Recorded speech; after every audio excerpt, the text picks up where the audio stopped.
Okay, so I'm Colin Bright. I'm a senior lecturer in social work based here at Solent, and myself and my colleague Christina, who I lovingly refer to as my ePortfolio guru throughout the last 12 months, have been working on developing a way of assessing students who undertake placements.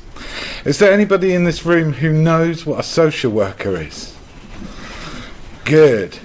It's not an easy job, and it's a very complex area of study.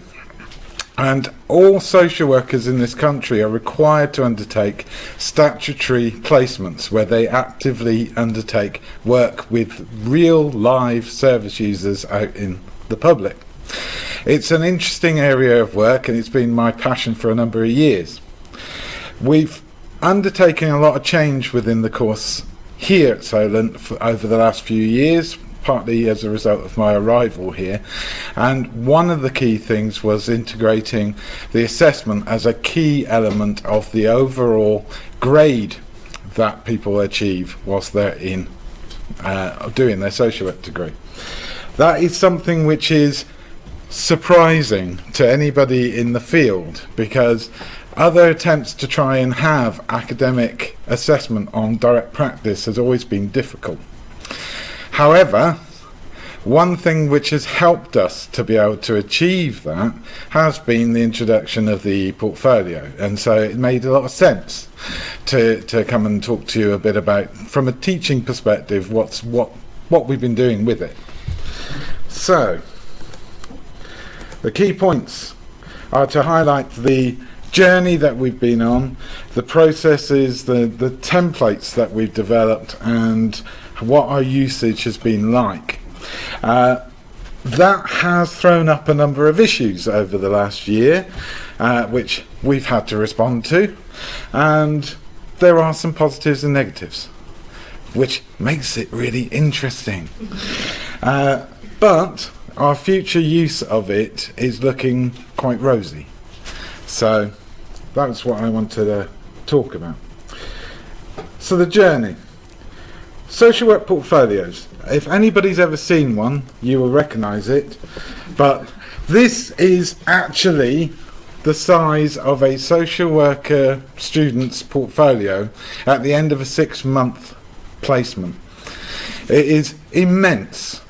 If nothing else, any system that we could use that would reduce the sheer weight that they were carrying around was going to be a positive thing.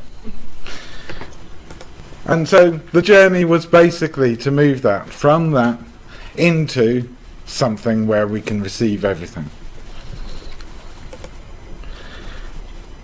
Doing that actually posed us with a number of questions, and academic reliability is one of the big issues that permeates around assessment of direct practice. Because we were already doing something a little bit innovative but also a little bit contentious, to then have a system and introduce a new system as a process for that was actually an added layer of complexity which we needed to work through. Because individual students create individual portfolios. That's partly the idea. And yet, to be able to assess it in an academically reliable manner, we needed to have some sort of bespoke core element. So, on top of that, because of the nature of social work and because of the nature of the work that they are doing, any of the evidence that they've created needed to be very carefully managed in terms of security, confidentiality. We needed to make sure that the assessment was done anonymously as best we could. We also needed to make sure that the evidence was consistent. Social work students undertake placements in on average about 60 or 70 different places from this university, all of which doing different elements of social work practice. And so what one person's portfolio contained was going to be different to another person's, and how you find a way to assess that generically, that was a challenge. Placements involve a lot of very personal information, so we needed to ensure it was secure, and I was nervous about that when we started. We also needed to make sure that our criteria were able to be applied to the evidence that was being produced. So the reality. The number of times that I thought to myself, is this worth it?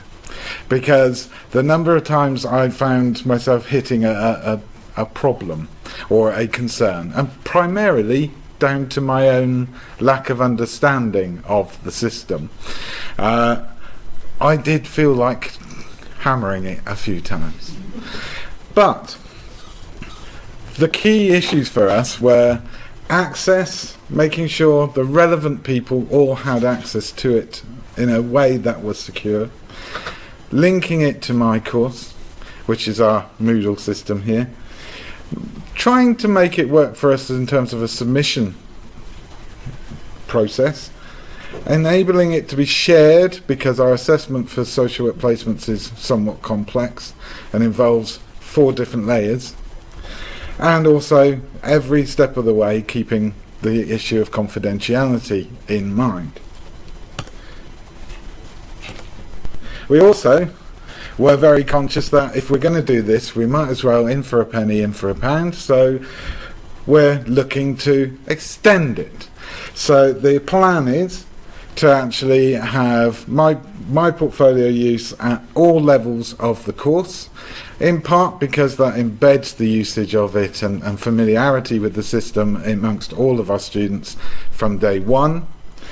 We are using it as a tool for readiness for practice. We are also using it for skills activity that they do alongside their social work placements. Tutors are increasingly involved in the assessment of people out in practice, and so tutors are having to be dragged into using this system as well and learning how they can use it. So it's starting to permeate throughout the teaching group. We also have field tutors who are in every social workplace in this region. I know because I place students with them, and they are now able, because we resolve some of the access issues, to be able to maintain their own e-portfolio using Mahara, which they can then extract and use for their own CPD purposes. We're hoping that they will be able to use the files via that system to be able to maintain their professional registration, and that will be a particular USP for us, which some of our competitor universities in this region don't offer. In terms of evaluating its use, there were some positives and also a few negatives. The positives, yeah, it's saving paper. Something about social workers, they really like that. Printing costs makes a saving. It feels like it's current, and social workers have got a bit of an image issue, and it quite likes the idea of that. It is accessible. People found it surprisingly accessible as a system for viewing information. It is secure because it's properly backed up, and once we overcame a problem, it was confidential. Apparently there is a checkbox that we didn't recognise, and so at one point every student was able to see what every student was putting onto their portfolio. Once we noted that, we put it right. But those are the sorts of things you have to try it before you know. It's timely. The reality is having a multi-layered assessment process means you need to be able to do it quickly, and being able to do it without having to get 50 or 60 educators into a room makes a difference. And once it was they got familiar with it, those that really embraced it found it quite an intuitive system. The negatives was around how they got feedback back to students in a way that fitted. Academics and educators out in the field primarily used Word documents with track changes to pass on all of their information. And once you started asking them to use feedback buttons on the ePortfolio, they started putting up barriers because they won't see it against the specific work. Things like that. They were scared witless that things would get lost, particularly in terms of if there was any problem with the system, if the computer systems in their offices were going to go down, which they often did. They were worried about things getting lost. There was a reduction in connection with their students, some of them felt, because they liked seeing stuff in the written form and being able to engage with the text a little bit. But primarily, there was this one phrase at the end, "It can feel a little faffy," which somebody else used the term faffy this morning, which really stood out for me, because, yeah, introducing something which you haven't used before, which means learning something different, might feel faffy, but the reality of posting those portfolios, getting them securely delivered, then going through them, writing everything down, posting it back, everything that was involved in the old system, in my view, much more faffy. Primary lessons from it over the last, well, we've been introducing it developing it for 6 months, and then we've done it for a year so far, and now we're extending it. To make it effective, you need to have willing partnerships between the academic and the technical staff. That is absolutely essential. If you don't have that willingness to try, you're going to hit some problems. You have to remain positive every time something gets thrown up, and my general advice throughout the process has been to start from a position of what do you want it to do, not from a position of what can it do. When you hit a snag, this is something which I realised about 4 weeks ago. Write down how you overcame it. I didn't, and now I've got a headache. Because I, for the life of me, can't remember where that checkbox was. But I'm sure that with support we will find it again. Student support. It's all very well from an academic's perspective getting a handle on it, but students, because we had to develop a specific template for each of their portfolios, they therefore don't get the learning process of developing their own pages. They purely take collections of those, and they didn't really get the system, and so we got inundated with requests on where do I put things. So that is quite a time-consuming process, and one of the negatives of having a template approach. The assessment, despite challenges, actually became much quicker.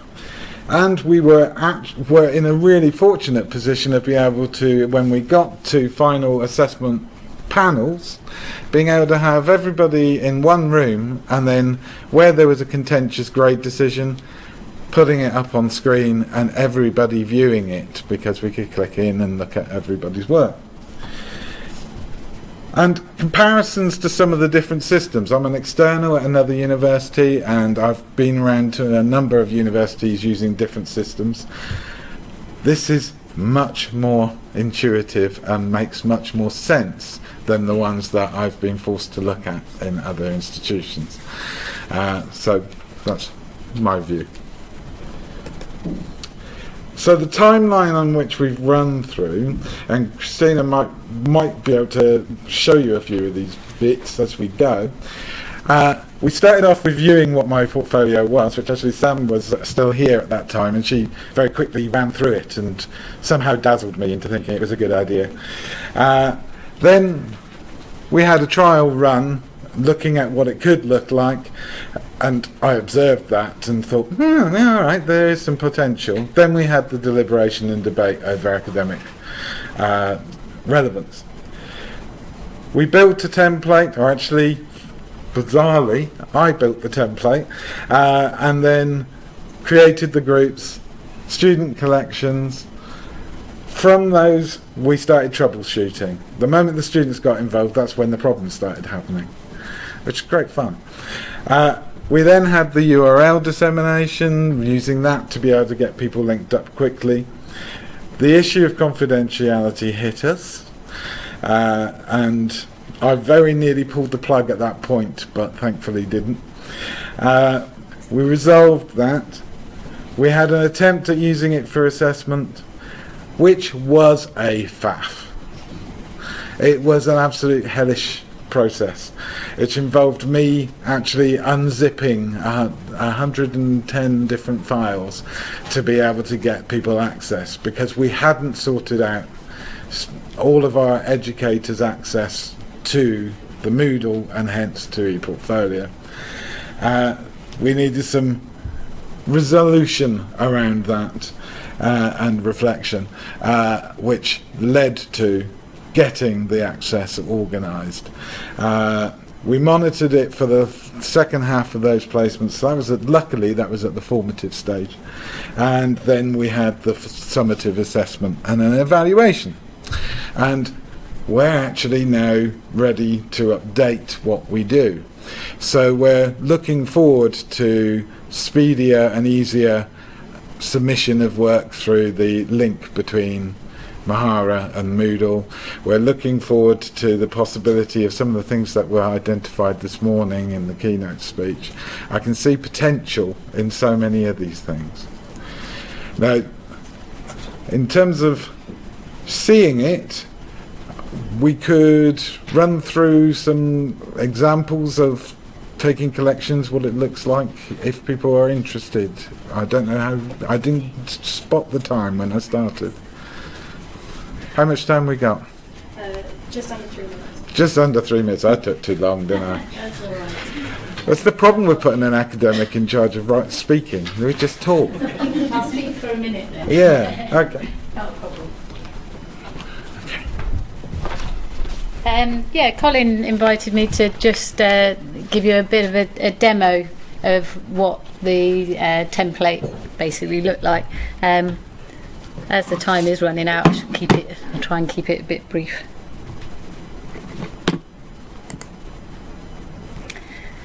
Okay, I guess a lot of you have seen Solent's myPortfolio already. So this is our bespoke version of Mahara. Basically, Colin added every student to the social work placements group, which is where the template was housed. Sam did some bespoke guidance for the students and some videos and crib sheets. And basically, we asked the students to copy the collection, and once it was copied, basically type in social work. Oops.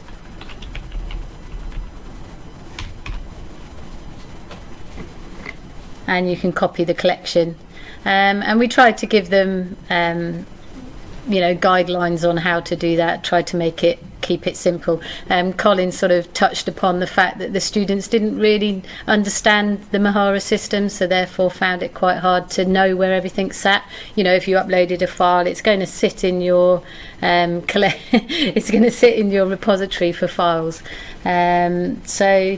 That was one of the issues, that the students didn't fully understand Mahara, and then we sort of taught them how to upload the files as well. But that was simply it. This is the look of the template. You've literally got 2 pages, and then once you edit the page as a student, you can simply upload the file, and they're expected to upload a number of files to get through the unit. The last thing was the assessment point. I know in the future we had issues with assessment. The first assessment was tricky and difficult. The final assessment, that submission actually worked a lot better, and we're quite excited about the Mahara portfolio assignment that we're going to use next, which is obviously very simple to use, and it's going to make life a whole lot easier for the practice educators and the students. So I've got to stop.